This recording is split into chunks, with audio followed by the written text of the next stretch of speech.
کہ جنہیں ڈر ہے کہ اگر فیل ہو گیا تو کیا ہوگا،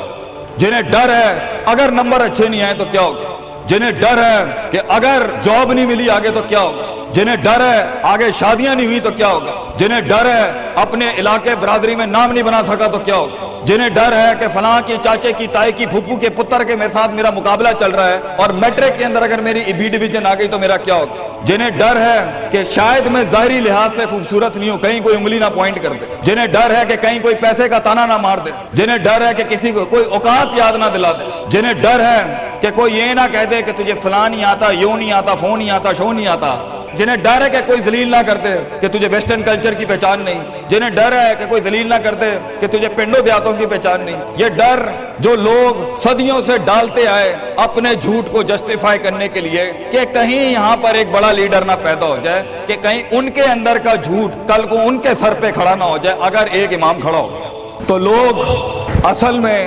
معاشرہ سوسائٹی اس لیے نہیں ڈرا رہا ہوتا کہ وہ خود ڈرے ہوئے ہوتے، وہ اس لیے ڈرا رہا ہوتا ہے تاکہ انہیں اپنے آپ کو یہ نہ کہنا پڑ جائے کہ یہ کیسے کر گیا،